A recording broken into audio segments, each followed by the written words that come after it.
এখন আমরা আসছি the creation of character. Character একটা মানে একটা গল্প বলতে গেলে একটা ক্যারেক্টার একটা বিশাল বিষয়। মানে ক্যারেক্টার যদি ঠিকঠাক মতো না হয়, গল্পটাও ঠিকঠাক মতো হবে না। ক্যারেক্টার নিয়ে বিশাল মানে করতে হয়, রিসার্চ করতে হয় যে ক্যারেক্টারটা আসলে কেমন হবে। একটা সিম্পল উদাহরণ দেই। ধরেন আপনার বাবার সাথে আপনার যেরকম সম্পর্ক, আপনার যে ঘনিষ্ঠ বন্ধু তার বাবার সাথে তার কি একই রকম সম্পর্ক? না। তার মানে আপনার একজন বাবা আছে, তারও একজন বাবা আছে, কিন্তু তার বাবার সাথে তার সম্পর্ক একরকম, আপনার সাথে আপনার বাবার সম্পর্ক আরেক রকম। এবং এই পৃথিবীতে কোটি কোটি বাবা আছে এবং প্রত্যেকের সাথে প্রত্যেকের সন্তানদের সম্পর্ক ভিন্ন রকম। তার মানে এই ভিন্ন রকম কিভাবে হইলো? ভিন্ন রকম হইলো এই সম্পর্কটা দাঁড়াইলো দুইটা জিনিসের উপরে, একটা হচ্ছে বাবার চরিত্রের উপরে, আরেকটা হচ্ছে সন্তানের চরিত্রের উপরে। দুইটা চরিত্রের উপরে দাঁড়াইলো। তার মানে আপনি যদি এই সম্পর্কটা নিয়ে গল্প বানাতে চান, আপনাকে বাবার চরিত্রটাও চিনতে হবে, আপনাকে সন্তানের চরিত্রটাও চিনতে হবে। তারপরে এই দুইটা চরিত্র নিয়ে আপনি কাজ করতে পারবেন। তার মানে আপনি যদি এই দুইটা চরিত্রকে ঠিক মতো ক্রিয়েশন না করতে পারেন, তাহলে তাদের মাঝখানে সম্পর্কটাও আপনি বানাতে পারবেন না। সহজ হিসাব। আমরা বই থেকে বরং যাই। Creation of character, what is character. আচ্ছা, আমরা হোয়াট ইজ ক্যারেক্টার যাই। উইলিয়াম জেমসের একটা প্রশ্ন করছে। উইলিয়াম জেমস বলতেছে, what is character but the determination of incident. হ্যাঁ, and what is incident but the illumination of character। সহজ করে যে জায়গায় যে কথাটা এই চ্যাপ্টারে বলা হয়েছে সেটা হচ্ছে a specific occurrence or event that occurs in connection or a relationship of something else। মানে আপনি একটা মানুষকে চিনবেন কিভাবে? চিনবেন, আচ্ছা নিচের লাইনটা পড়ে নেই। All good movies it seems focus on the unfolding of a specific incident or event. মানে সমস্ত ভালো সিনেমা কি করে?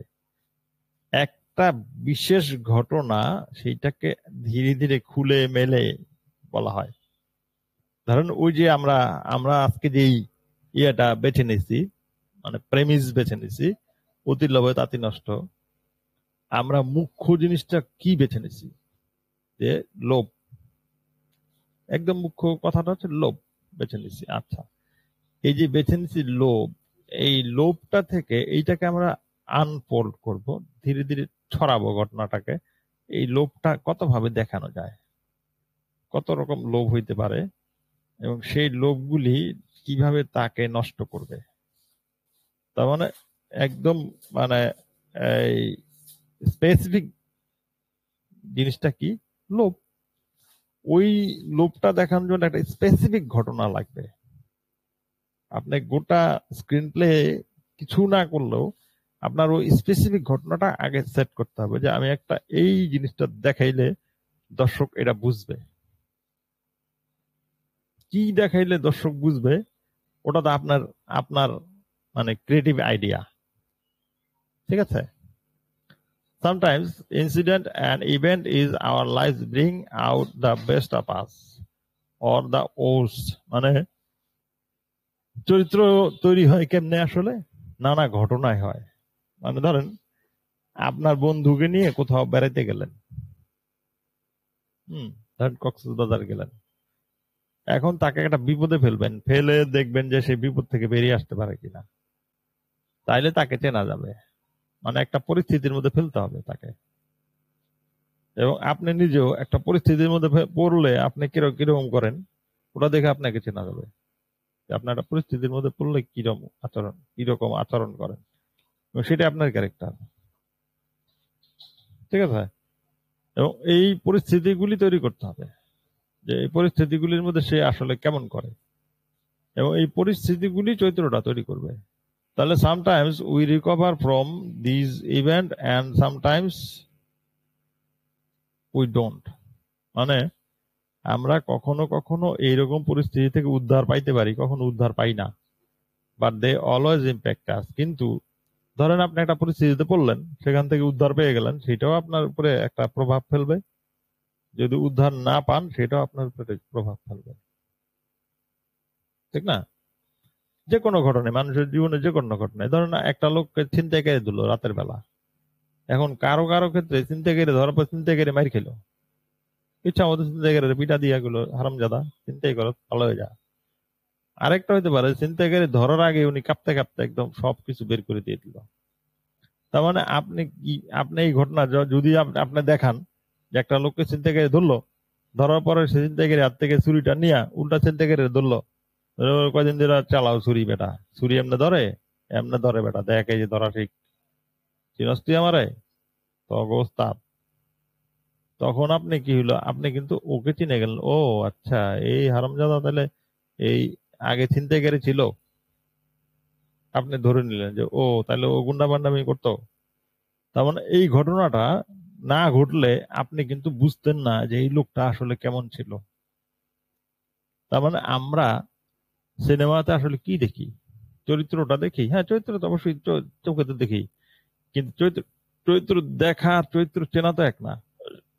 চরিত্রটাকে চিনতে হইলে তাকে একটা বিশেষ ঘটনার মধ্যে ফেলে চিনতে হবে।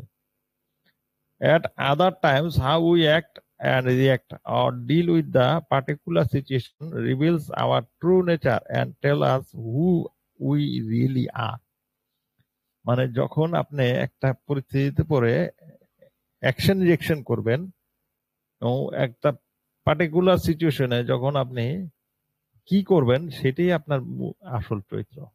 তো এইটা এইটা কিন্তু একটা মানে বাস্তব জীবন থেকে নেয়া কথাবার্তা এগুলো উনি বলতেছে, যে একেবারেই একটা চরিত্র যে আপনি বানাবেন গল্পের জন্য, সেটা বানাবেন এমনে, তাকে কি কি পরিস্থিতিতে ফেলে তাকে টেস্ট করবেন, যে এই পরিস্থিতিতে ফেলবো, ওই পরিস্থিতিতে ফেলবো, ওই পরিস্থিতিতে ফেলবো, এবং সেই পরিস্থিতিতে সে কখনো ওভারকাম করে আসবে, কখনো সেই পরিস্থিতিতে সে ধরা খাবে।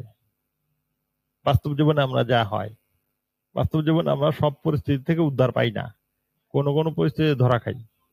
এবং এই যে কোনো কোনো পরিস্থিতিতে আমরা হেরে যাই, কোনো কোনো পরিস্থিতিতে আমরা জিতে যাই, এটাই রিয়েলিটি, এটাই বাস্তবতা। এবং আপনি যখন একটা সিনেমাটিক ক্যারেক্টার বানাবেন, সেই ক্ষেত্রেও এটা আপনাকে মাথায় রাখতে হবে। Events in the screenplay are specifically designed to bring out the truth about the character so that we, the reader and audience, can transcend our ordinary lives and achieve a connection or bond and between them and us. মানে হলো, মানে চরিত্রটা এমন করে বানাইতে হবে যেন আমরা দর্শকরা যেন আমাদের মধ্যে এবং ওই চরিত্রের মধ্যে একটা কানেকশন পাই। হ্যাঁ এই শালার বেটারা তো কোথায় যেন দেখছি, হ্যাঁ এরকম গত বছর আমার চিন্তা হইলো, এমনিই তো আমার থেকে সব মাল লয়ে গেল গা। তখন আপনি যেন মানে দর্শক যেন হলে হলে বসে ফিল করতে পারে যে হ্যাঁ এই ঘটনা তো আমার সাথে ঘটছে, হ্যাঁ ভাই আসলেই তো, ঠিক আছে, এই বিষয়টা। We see ourselves in them and enjoy a moment, perhaps, or recognition and understanding. মানে ধরেন আমরা যেমন সিনেমার মধ্যে সুপার হিরো দেখানো হয়, মানে ধরেন নায়ক সবার মায়েরা টাইরা ভত্তা বানায় ফেলে, এই যে সুপার হিরো ক্যারেক্টার দেখে মানুষ হই হই করে হাততালি দেয়, খুশি হয়, ও হেব্বি শালার দারুণ শীষ দেয়, এই যে এত খুশি হয় কেন? হুম? কেন মানুষ এত খুশি হয়? মানুষ তো জানে যে এগুলো অবাস্তব। এইরকম কোন মানুষ আসলে এইরকম 20টা লোকরে, 30টা লোকরে, 50টা লোকরে মাইরা ফাটায় ফেলতেছে, এরকম বাস্তবে এরকম কোনো মানুষ নাই, আমরা জানি তো এটা। কিন্তু আমরা যখন সিনেমা হলে দেখি, তখন আমরা এত খুশি হই কেন? কেউ বলতে পারবেন?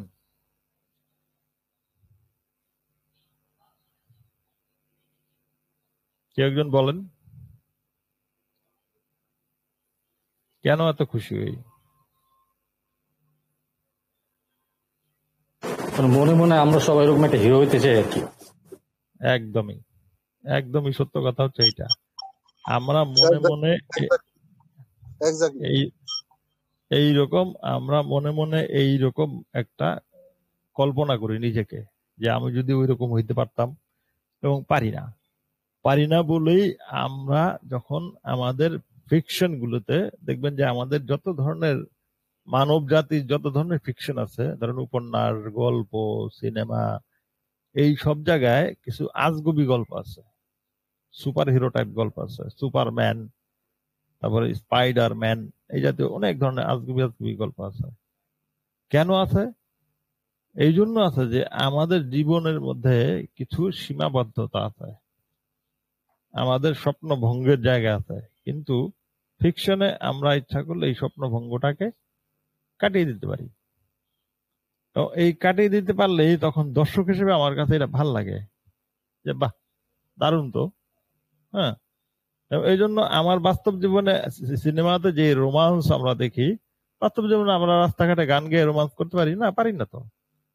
কিন্তু সিনেমাতে আমরা রাস্তাঘাটে যখন নায়ক নায়িকা বৃষ্টিতে ভিজে গান গায় এবং একদল লোক যখন গান গায়, আমরা কিন্তু এনজয় করি। সেটা কেন করি? কারণ হচ্ছে ইটস আওয়ার ড্রিম।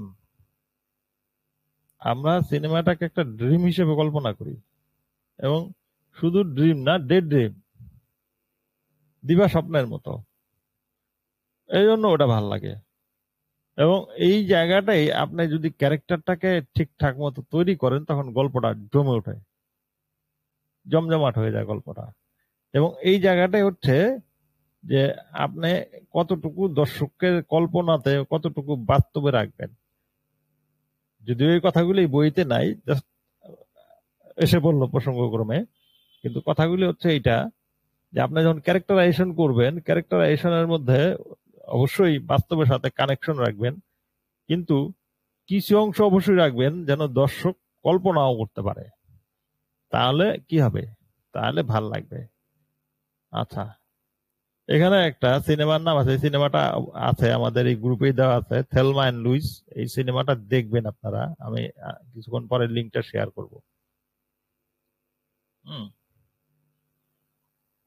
এখানে বলতেছে এই যে একটা ওনার একটা প্রবন্ধ আছে, এই প্রবন্ধটা হইলো হেনরি জেমসের হ্যাঁ, দ্য আর্ট অফ ফিকশন। এই প্রবন্ধটা আমি আপনাদের শেয়ার করে দিব, আমার কাছে আছে এটা।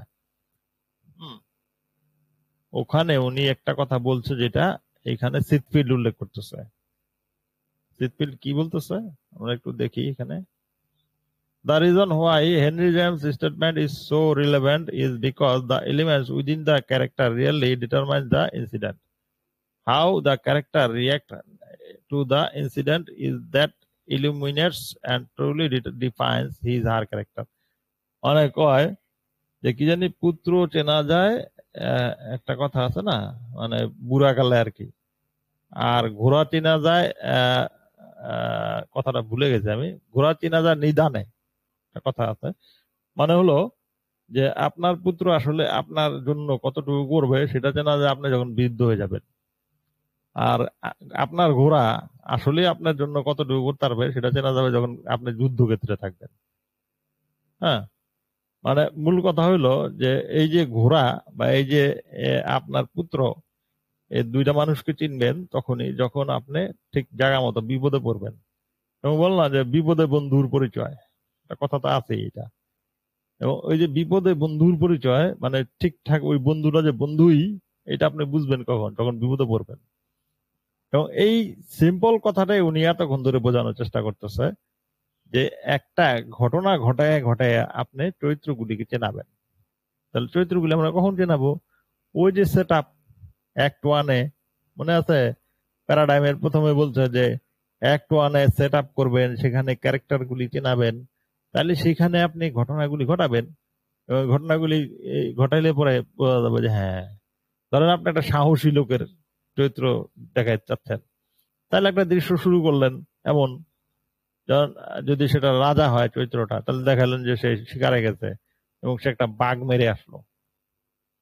হয়তো এই বাঘ মারার ঘটনাটা পুরো ঘটনার সাথে কোথাও সম্পর্কিত না বা সম্পর্কিত, কিন্তু একটা জিনিস এখানে এস্টাবলিশ হয়ে গেল যে রাজার সাহস আছে, বেটা একটা বাঘ মেরে ফেলাইছে সামনাসামনি, বাঘের লগে লড়াই করে বাঘরে মাইরা নিয়ে আইছে। এবং এই সাহসটা কেন তার মধ্যে দিলেন, মানে সাহসী চরিত্রটা কেন মানে ইয়ে করলেন, কারণ আছে। গল্পের কোথাও না কোথাও এই সাহসটা তার লাগবে, এবং সেটা বাঘের সঙ্গে না, সেটা বাস্তবের কোনো মানুষের সঙ্গে হয়তো বা বাস্তবের কোনো পরিস্থিতির সঙ্গে সে সাহসের সাথে লড়াই করে জিতে আসবে। এই জন্য আপনি গল্পের প্রথমেই আপনি তার সাহসটা দেখাই দিচ্ছেন যে এই লোক কিন্তু অনেক সাহসী। তারপরে তাকে পরিস্থিতির মধ্যে ফেলাই দিয়েছেন কোথায়, মূল পরিস্থিতিতে ফেলাইছেন প্লট পয়েন্ট 1 এর মধ্যে। ওখানে তাকে এনে আসল পরিস্থিতিতে ফেলাইছেন এবং সে ওখান থেকে তার সাহস দেখাইতে শুরু করছে। এটাই গল্প, যে তার কত সাহস। পরাজয়ে ডরে না বীর, ধরেন এটা যদি আমরা নেই, যে আমরা এই প্রেমিসটা আমরা দেখাবো, পরাজয়ে ডরে না বীর, তাহলে সেক্ষেত্রে আমরা গল্পটা এটার উপরে সাজাবো। তার মানে পরাজয় হবে কিন্তু বেটা ডরাবে না, ঠিক আছে? তাহলে এখন এই যে ডরাবে না, সাহস দেখাবে, এটা আপনি বিভিন্ন ঘটনার মধ্যে দিয়ে দিয়ে দিয়ে প্রমাণ করবেন, তখনই তার চরিত্রটা মানুষ চিনবে। এখানে একদম পরিষ্কার আছে, plot point 1 is the true beginning of the screen play and swings the story around into act 2 for the rest of the story। মানে আমরা যে এই যে এতক্ষণ ধরে যে গল্পগুলি কথা বলছি, সেই গল্পটা কোথায় শুরু হয় সত্যিকার অর্থে? প্লট পয়েন্ট 1-এ। প্লট পয়েন্ট 1-এর আগে কি?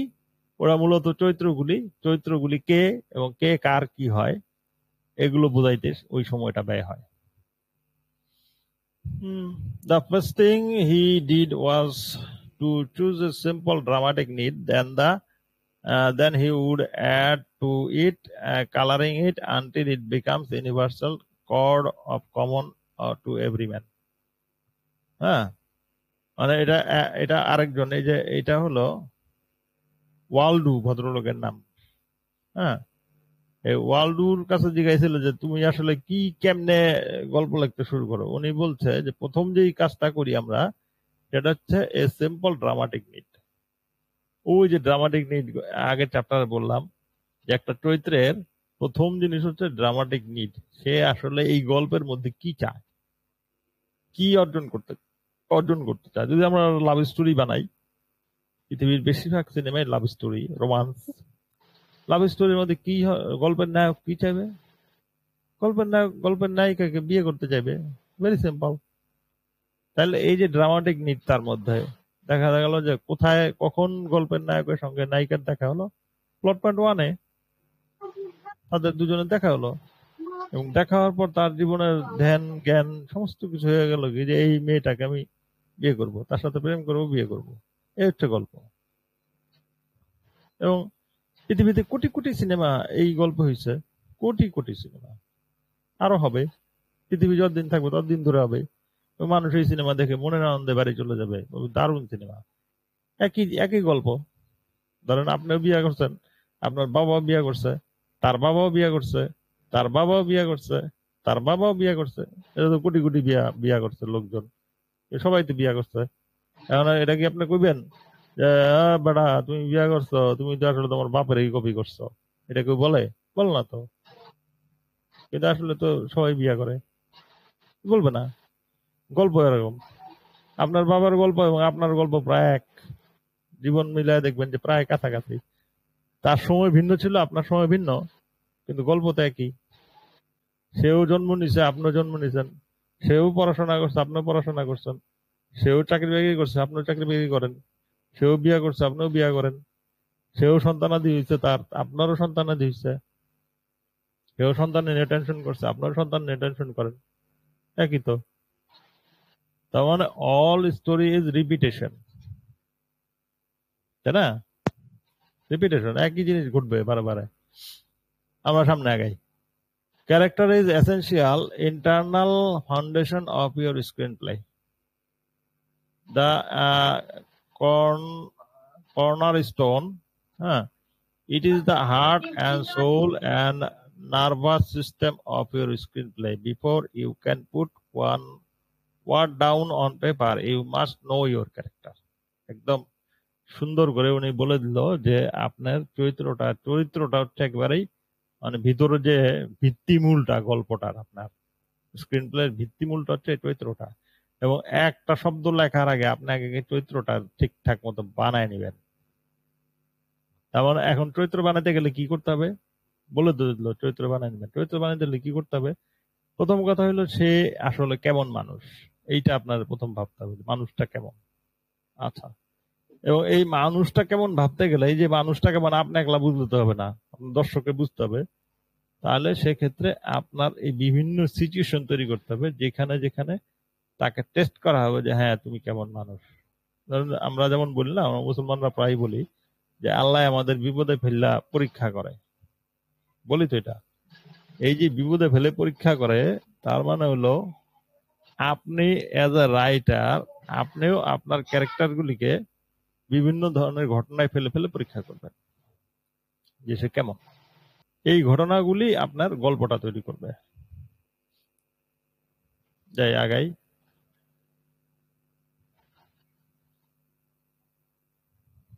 So if you are writing your script and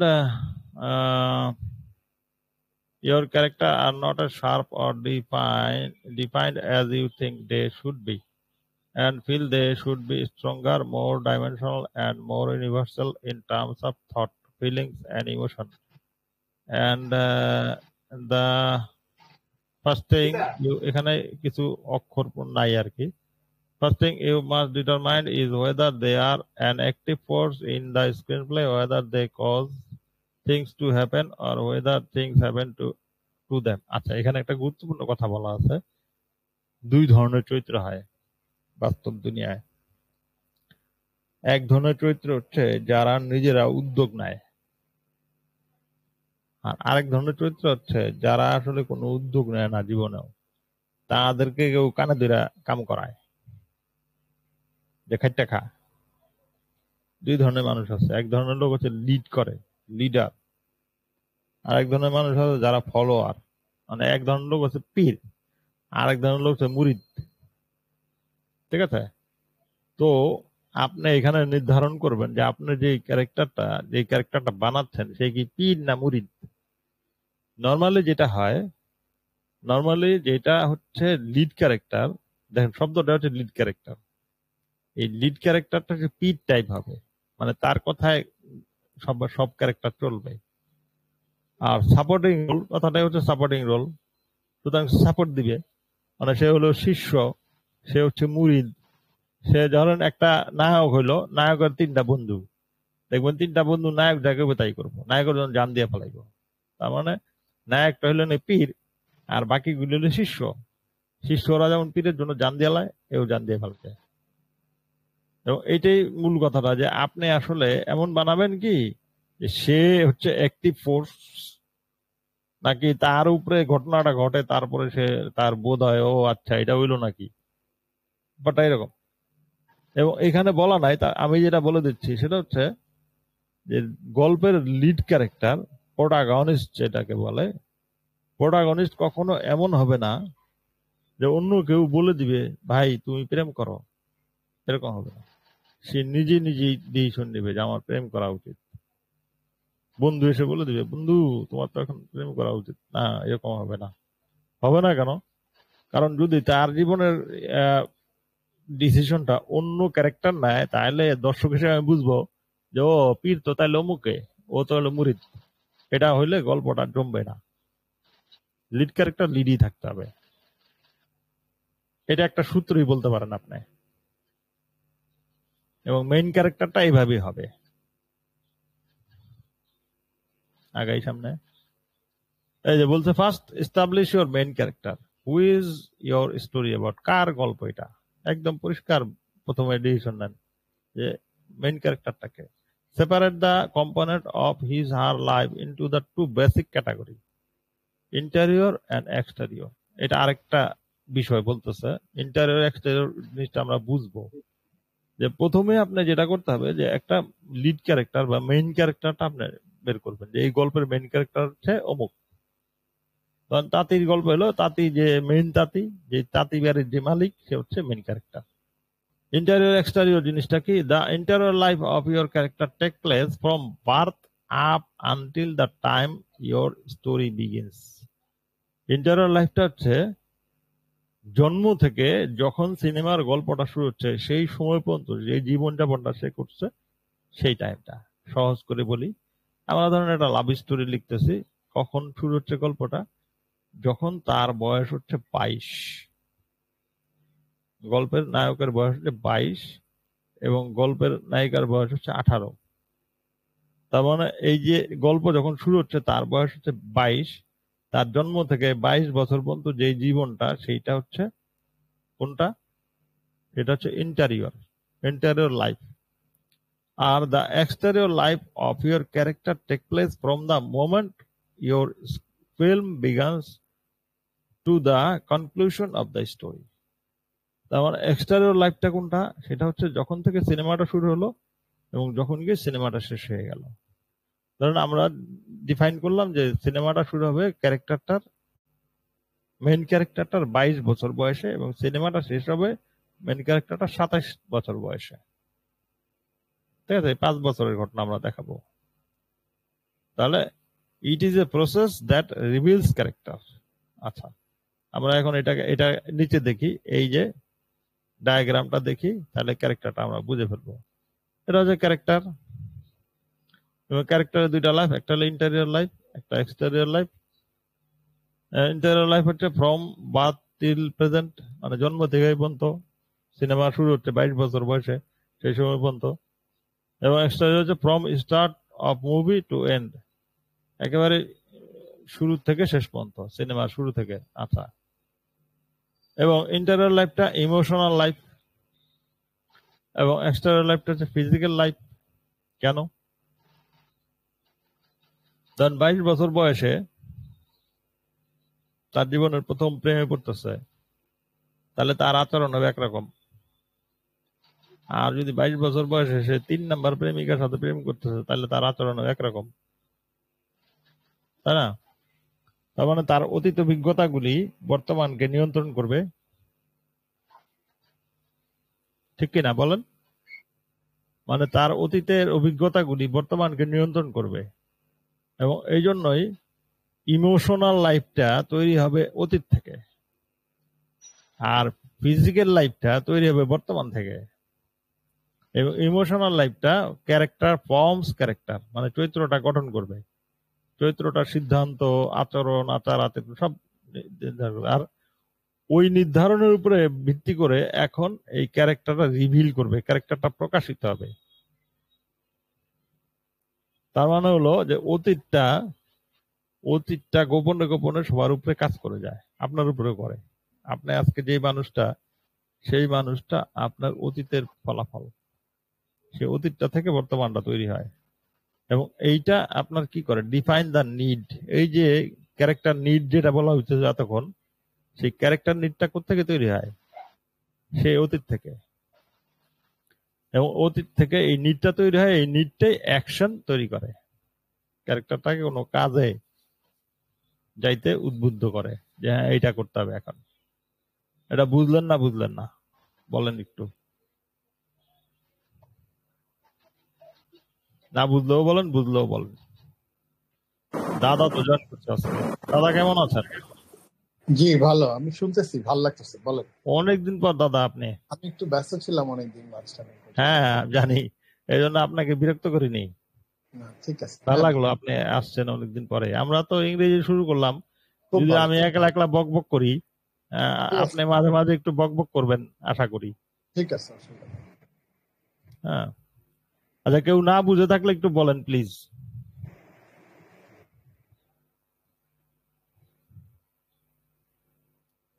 যাকে মোটামুটি বুঝছেই মনে হয় সবাই, তাহলে আগাই। সবাই একটু আমাদের সময় কথা না বললে ইয়ে হয় না। এটা তো খুব সুন্দর করে বলতেছে রাজেন ভাই, সেটা হচ্ছে যে খুব স্বাভাবিক ঘটনা যে একটা ক্যারেক্টার, একটা চরিত্রকে আমরা যখন দেখি তখন তো আসলে চরিত্রটার ফিজিক্যাল কন্ডিশন গুলো দেখতে থাকি শুধু। সে এখান থেকে এখানে যাবে, এখান থেকে এখানে, কিন্তু ওই চরিত্রের অ্যাকশন গুলোর মধ্যে তার ছোটবেলা, তার শৈশব, তার জীবন কোত্থেকে শুরু হয়েছে, কোন ভাষা সে কথা বলে, সে কথা বলার মধ্যে আঞ্চলিক ভাষা আছে কিনা নাকি নাই, সে শুদ্ধ ভাষায় কথা বলে কিনা, এই পুরো ব্যাপারটাই তার এক ধরনের ইন্টেরিয়র জীবনের প্রতিচ্ছবি। যখন আমরা একটা চিত্রনাট্য লিখি তখন আমরা গল্পটার শুরু করি, ধরেন গল্পটা ইউনিভার্সিটিতে পড়ে একটা ছেলে, কিন্তু লেখার সাথে সাথে যদি আমরা তার ইন্টেরিয়র লাইফটা একটা আলাদা 2 পাতা জাস্ট ইন্টেরিয়র লাইফটা লিখতে পারি, যে এই ক্যারেক্টারটার ইন্টেরিয়র লাইফ কি ছিল, তার জন্ম কোথায়, তার কোথায়। যেমন আমি এখন একটা ডেভেলপ করতেছি স্ক্রিপ্ট, আমি আসলে খুব ভালো স্ক্রিপ্ট নিয়ে কাজ করতেছি।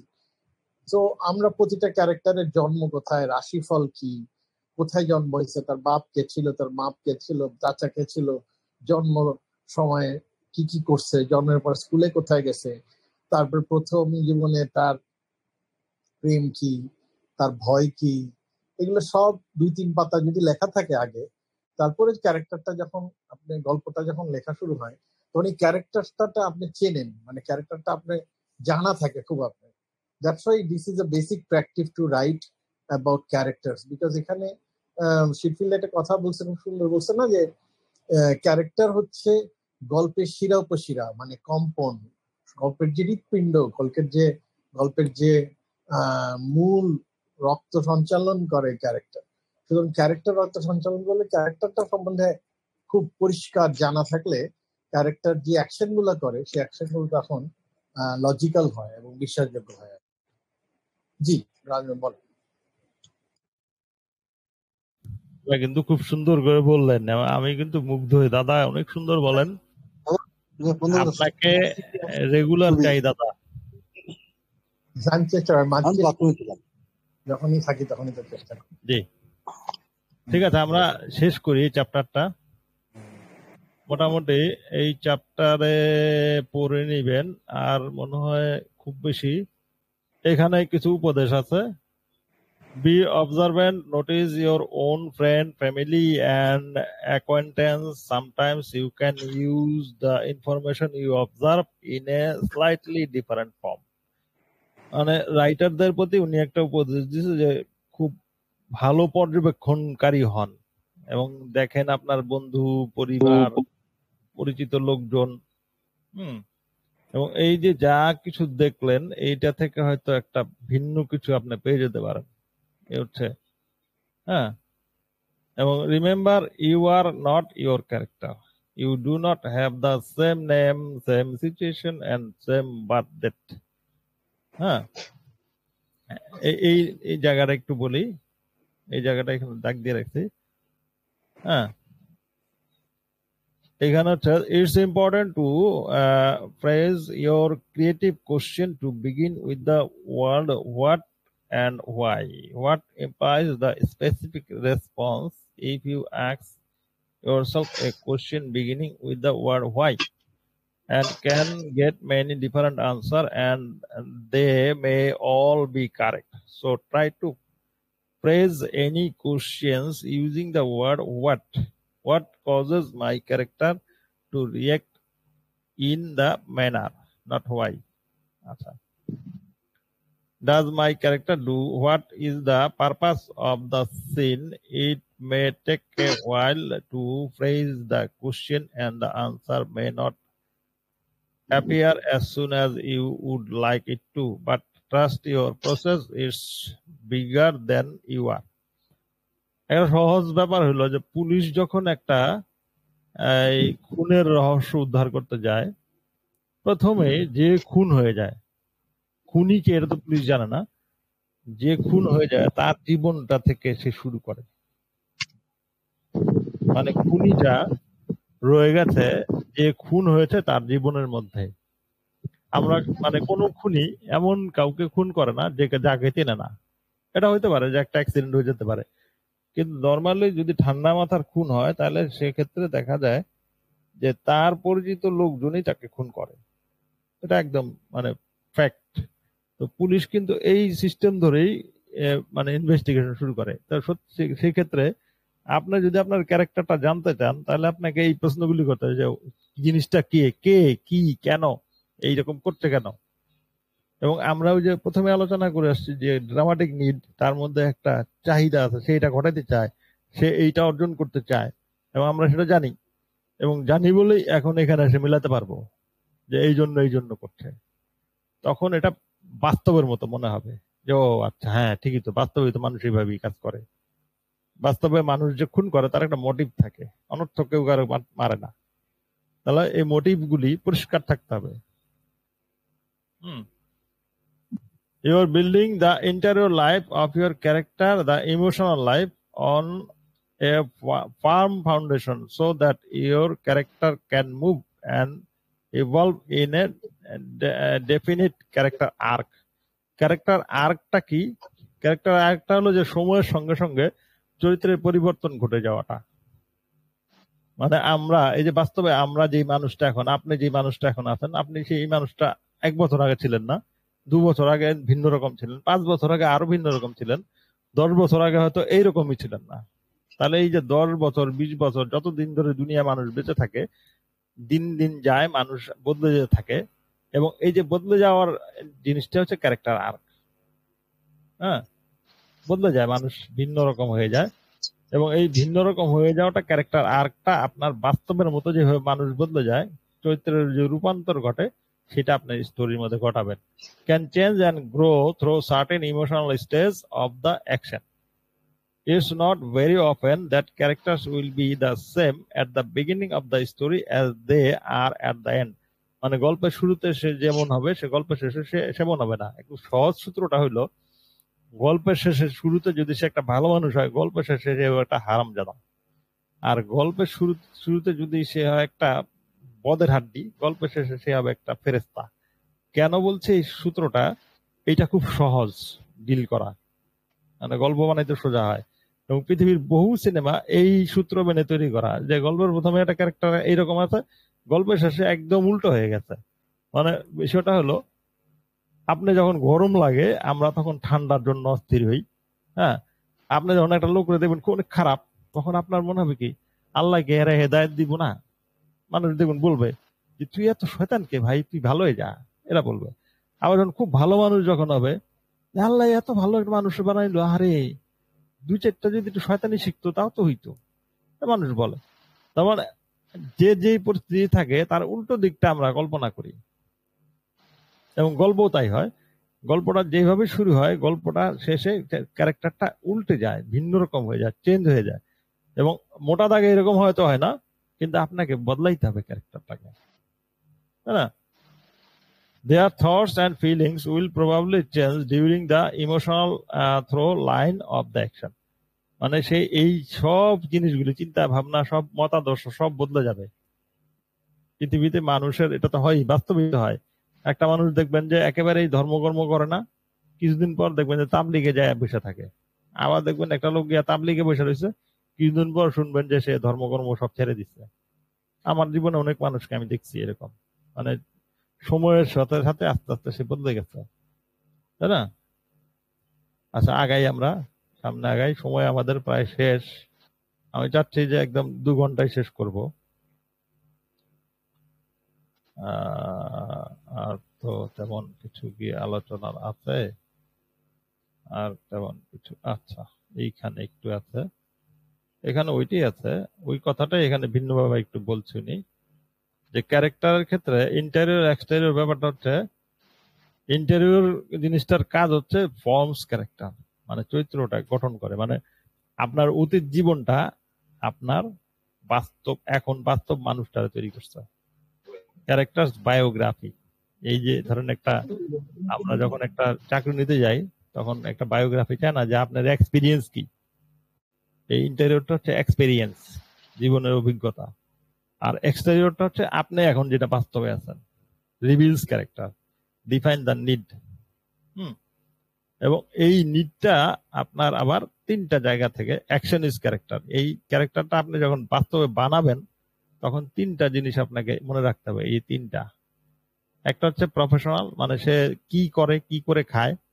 আরেকটা হচ্ছে পার্সোনাল, হ্যাঁ, যেটা হচ্ছে তারপরে পারিবারিক জীবন, বন্ধু জীবন, এই জিনিসগুলি।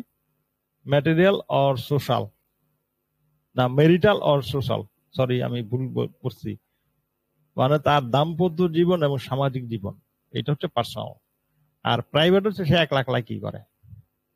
একলা হইতে পারে সে ধর্মকর্ম করে, সে তসবি টিপে, হতে পারে সে পর্নোগ্রাফি দেখে, হতে পারে সে বই পড়ে, হতে পারে সে অনলাইন চ্যাটিং করে। এই যে যত ধরনের অ্যাকশন গুলি আছে, এই অ্যাকশন গুলি হচ্ছে ক্যারেক্টার। আচ্ছা, এই বইয়ের একটা জায়গায় আছে, আমি এখন পাইনি, হ্যাঁ, এইখানে এই যে পরিষ্কার বলা আছে অ্যাকশন ইজ ক্যারেক্টার। এবং আরেকটা সুন্দর কথা আছে এখানে, আছে মনে হয়, character is express in who they are by their action and reaction by their creative choice. Characterisation on the other hand is expressed in their taste and how they look to the world, what they wear and cars they drive। হ্যাঁ, মানে character যে যা কিছু প্রকাশ করে সেইটাই সে, এবং তার যে অ্যাকশন রিয়াকশন গুলো সেগুলোই তার ক্যারেক্টারটা, এবং সে যে যা কিছু বেছে নেয় তার জীবনের জন্য সেটাই সে। ঠিক আছে? এবং এটা হচ্ছে যে তার যে রুচি, তার যে টেস্ট, এবং সে যা যেই দুনিয়াটা দেখে সেইটা, মানে আমরা তো সিনেমাতে দুই ধরনের ক্যামেরা চালাই। একটা হচ্ছে যে ডিরেক্টরের পয়েন্ট অফ ভিউ থেকে ক্যামেরাটা ধরি, আরেকটা হচ্ছে যেই ক্যারেক্টারটা আছে ক্যারেক্টারের পয়েন্ট অফ ভিউ থেকে মাঝে মাঝে ক্যামেরাটা ধরি। তো সে কেমন দুনিয়াটা দেখে তখন বোঝা যায় সে এরকম দেখতেছে। এখন হোয়াট দে ওয়ার, সে যা পরে, সে যেই গাড়িতে চড়ে, এগুলো হচ্ছে তার, তাই না? আচ্ছা, আমরা আগাই সামনে, আর মনে নাই খুব বেশি। আচ্ছা, এটা শেষ, আসলে এই শেষ কথাটা আমরা পরে শেষ করব, আর নাই, এই চ্যাপ্টারটা এখানেই শেষ হবে। If you want to write a screenplay, decide who you are writing about। মানে যদি স্ক্রিন প্লে লিখতে চাও, কার সম্পর্কে লিখতেছো। অ্যাজ অ্যান এক্সারসাইজ, একটা এক্সারসাইজ হিসেবে কি করবা, choose a character, write a character biography. সোজা হিসাব হলো উনি এখানে বলে দিচ্ছে এক জায়গায় আছে যে প্রথম জন্মের থেকে প্রথম 10 বছর সে কি করছে এটা একটা লেখো, তারপরে 10 বছর থেকে 20 বছর কি করছে এটা লেখো, তারপরে 20 বছর থেকে যদি আমরা 22 বছরের ক্যারেক্টার ধরে নেই তাহলে 2 বছর কি করছে, এই জন্মের থেকে এই পর্যন্ত সিনেমা শুরু হওয়া পর্যন্ত সে কি কি ঘটাইছে জীবনে, এইটার একটা বায়োগ্রাফি বানায় ফেলাও। এবং এটা একদম একদম মনের আনন্দে লেখো। Just throw down thoughts and words or ideas, don't worry about grammar and punctuation, write in fragment. You may want to start from birth, but you don't have to follow your character's life as a linear form। মানে সবই লিখতে হবে এমন না। কেন সবই লিখতে হবে না?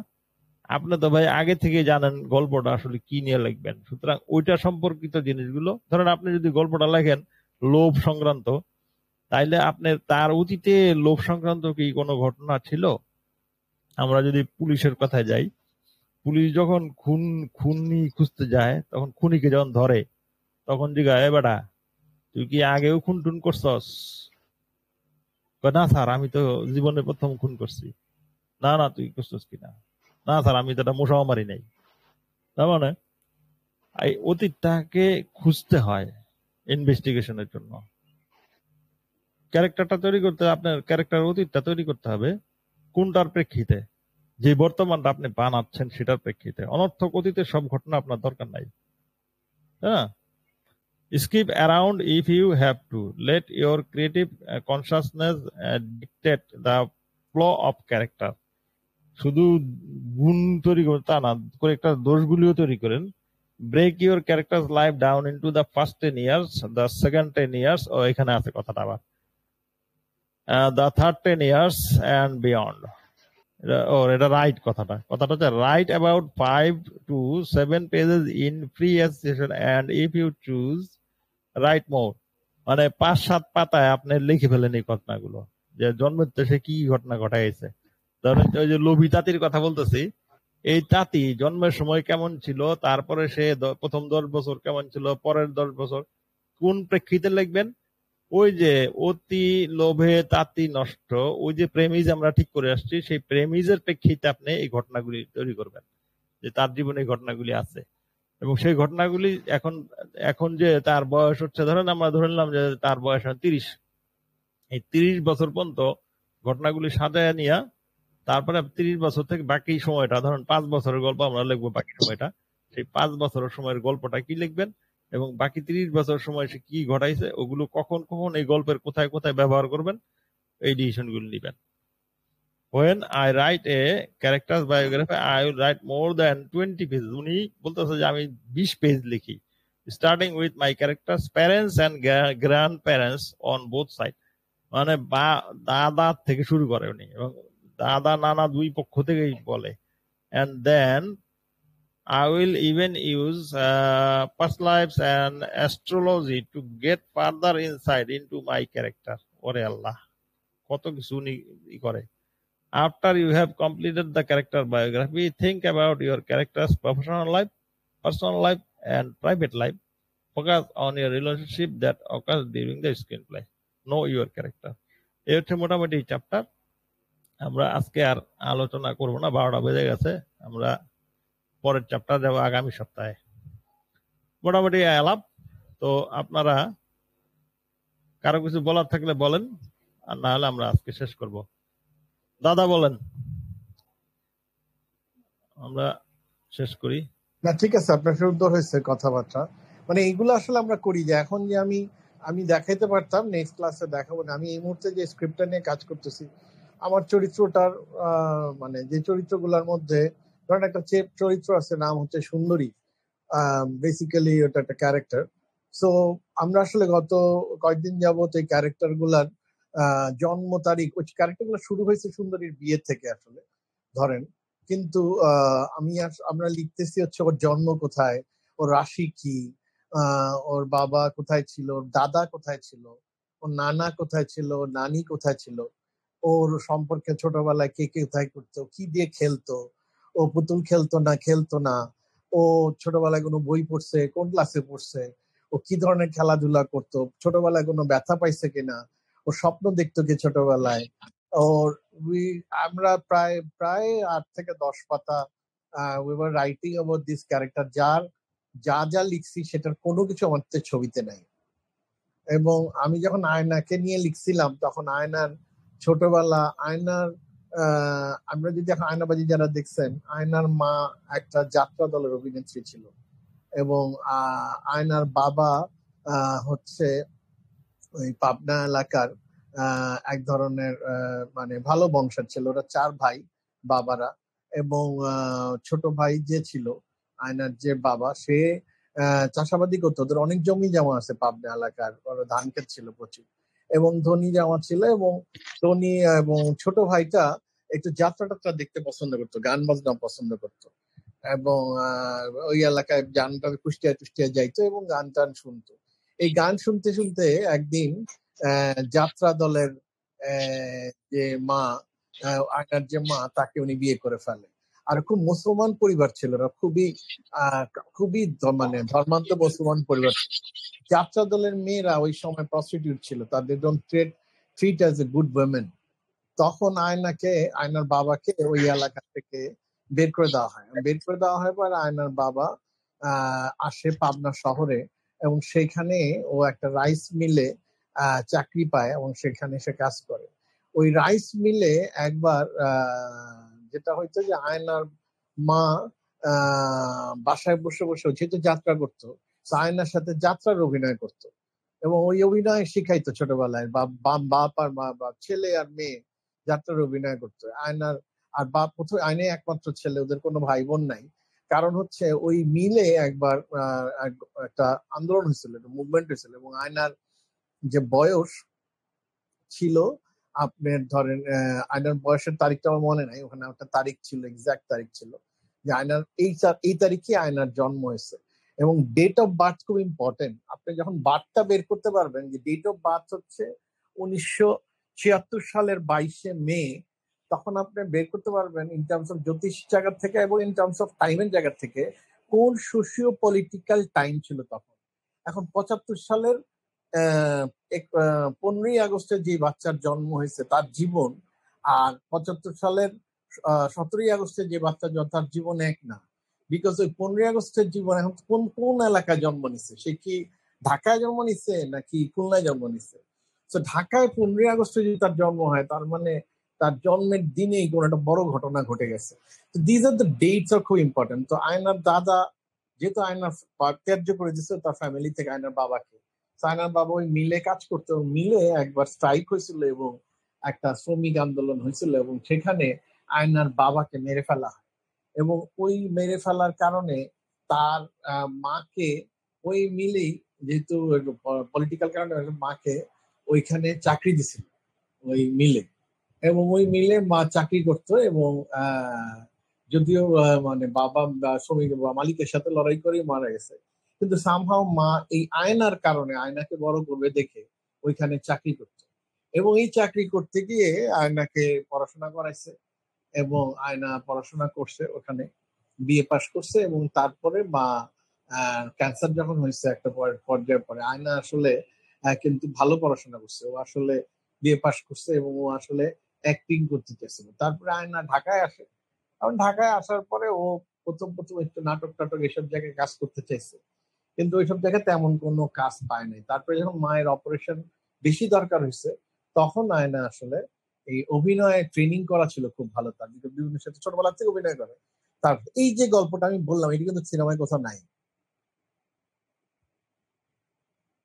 হ্যাঁ, এটাই হলো মানে তার ওই ইন্টারিয়র লাইফ। এইটা কিন্তু আমরা লেখা ছিল, ইট ইস বিং রিটেন। আমার এটা 5 পাতার লেখা, এটা আমি কিন্তু চঞ্চল চৌধুরীকে বলছি দিস ইজ ইয়োর ক্যারেক্টার।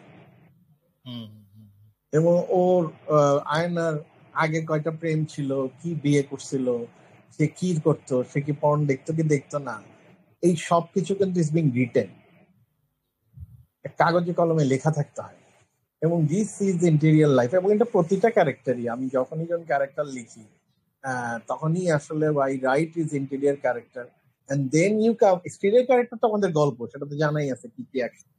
যখন ইন্টেরিয়ার ক্যারেক্টারটা অনেক স্ট্রং হয় তখন এক্সটেরিয়রটা লেখাটা অনেক সোজা হয়। সেটাই আর কি, সেটাই আলাপ হচ্ছিল। তো পরবর্তীতে আরো আলাপ করেন। এই বইটা খুবই ভালো, ফিটফিল্ডের বইটা ভালো, খুব ভালো, পড়েন তারপরে। জি, ঠিক আছে, থ্যাংক ইউ দাদা।